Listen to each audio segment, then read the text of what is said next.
इस्लाम की सबसे बड़ी देन जो इस देश के 90% मुसलमानों को नहीं पता है।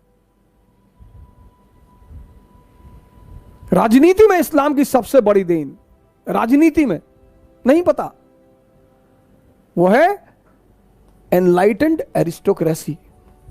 ये इस्लाम की सबसे बड़ी देन है, एनलाइटेंड एरिस्टोक्रेसी।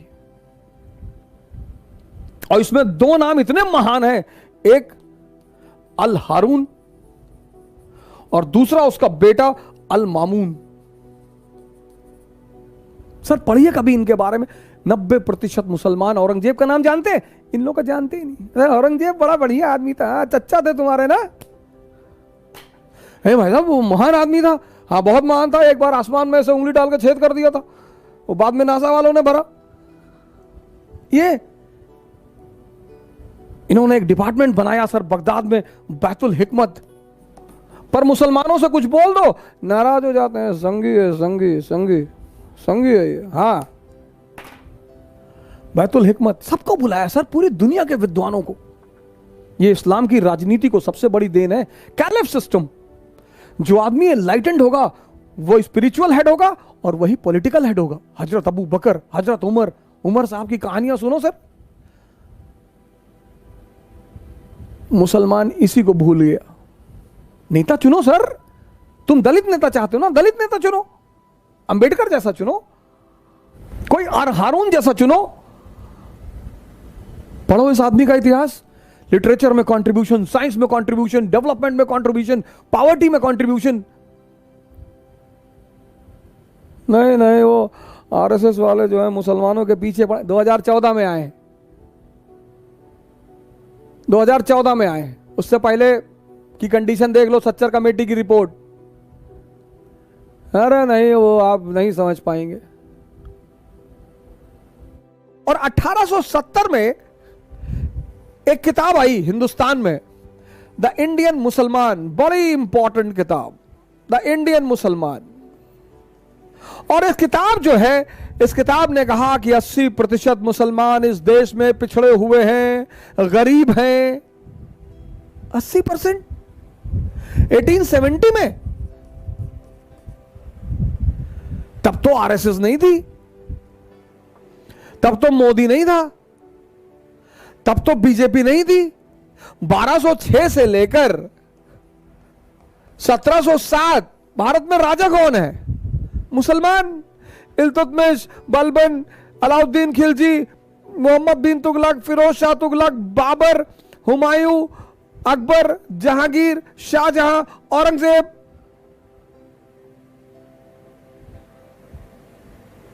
तो ये कैसे हो गया? मैंने बड़े सारे मुस्लिम इंटेलेक्चुअलों से सवाल किया, मौलानाओं से कहा, मैंने कहा चाचा ये कैसे हो गया? नहीं वो जो है वो कुछ दूसरा मसला है, वो आप नहीं जान पाए। नहीं कैसे हो गया? तब तो ये लोग थे नहीं, ये कैसे हो गया? इसका मतलब कोई बुनियादी दिक्कत है जिस पे लोग जा नहीं रहे हैं। यह मकसद है मेरा आपको इस कहानी सुनाने का। यहां पे तो सर मुसलमान शासक हैं, फिर 80% गरीब पिछड़े। क्यों? कोई तो बुनियादी वजह होगी सर। इतना बड़ा ये बिंदी देख रहे हैं, इतना बड़ा इजराइल और इतना बड़ा अरब वर्ल्ड।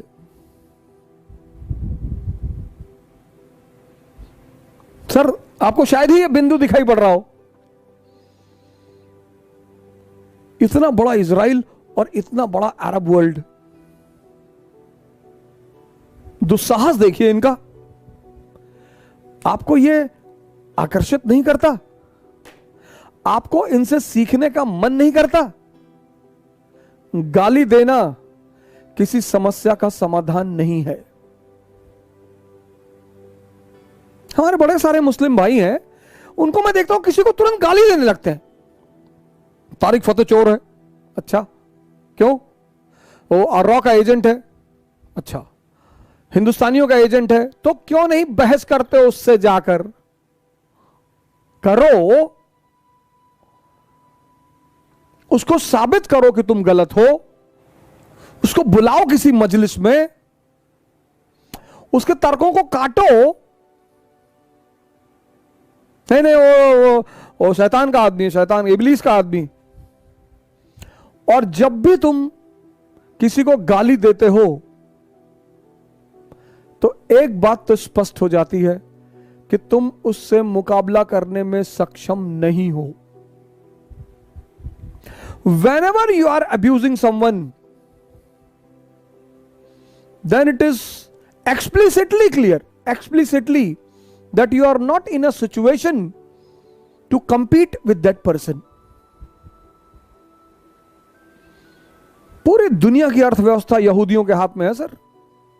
इतना ऑयल रिजर्वायर होते हुए तुम उनके गुलाम हो। 48 में मारा, 56 में मारा,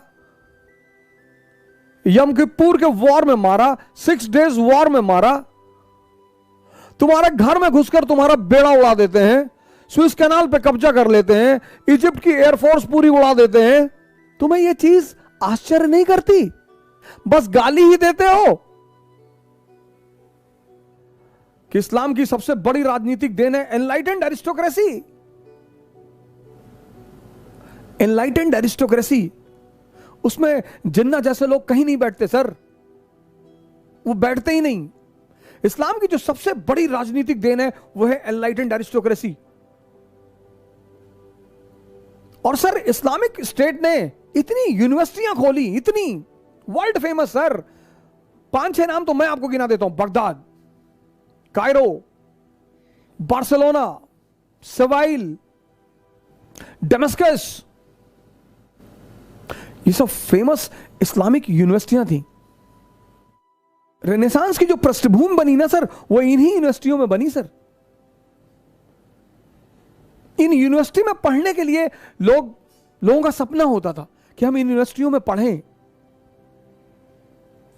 अगर इस्लाम का इतिहास देखा जाए, 8th सेंचुरी से 15th सेंचुरी, और सुप्रीम अचीवमेंट सर। गाइडेंस इतनी जबरदस्त।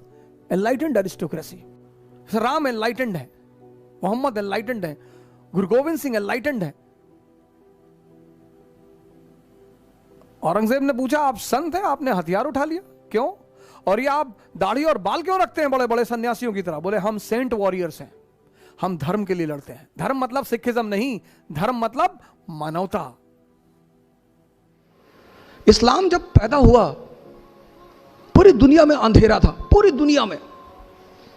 आप कभी इस्लाम की हिस्ट्री पढ़ो, यूरोप औरतें जलाई जा रही थी विच हंटिंग के नाम पे।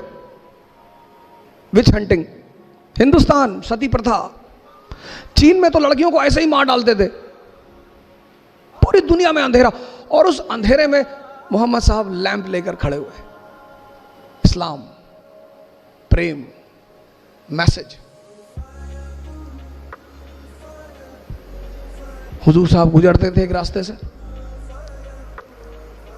कोई महिला उनके ऊपर डेली कूड़ा फेंकती थी।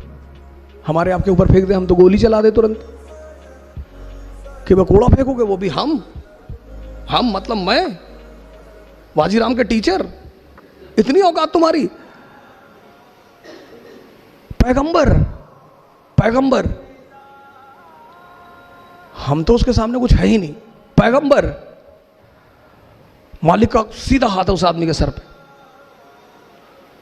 एक दिन उस महिला ने कूड़ा नहीं फेंका, वो मकान के अंदर गए, पता किया कि मोहतरमा कहाँ है। पता चला बीमार है। गए, हालचाल पूछा, कहा मालिक से दुआ करूंगा कि आप जल्दी ठीक हो जाए। ये है ये।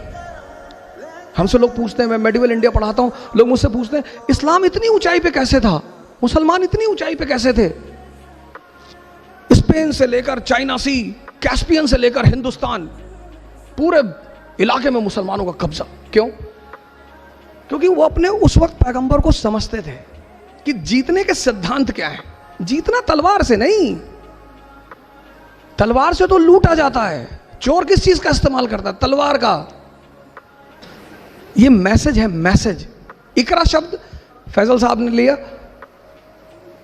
कि सर हम तो अपनी इंस्टीट्यूट का नाम इकरा रखेंगे। मैंने कहा बिल्कुल। मैंने कहा, इन्होंने मुझसे पूछा कि हम इंस्टीट्यूट का नाम क्या रखें, हमने कहा इकरा रखो, बड़ा अंधेरा है दुनिया में।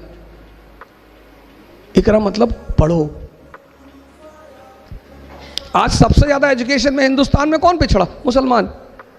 पैगंबर हमारा कह रहा है, हमारा, वो हम सब के पैगंबर है, किसी खास विशेष के नहीं है। वो कहता पढ़ो, समझो। तैफ शहर का नाम सुना होगा, काफी लोग बैठे हो तैफ, वहां के लोग हुजूर साहब को पत्थर मारते थे, गाली देते थे। जिब्राइल साहब ने हुजूर साहब से कहा कि कहो तो, तैफ शहर 2 पहाड़ों के बीच में है, तो उन्होंने हुजूर साहब से कहा कि कहो तो दबा दूं। अरे बोले नहीं, जाने दो। ये लोग ये जो मुझे पत्थर मार रहे हैं ना, किसी दिन यही हमारे पैरोकार होंगे।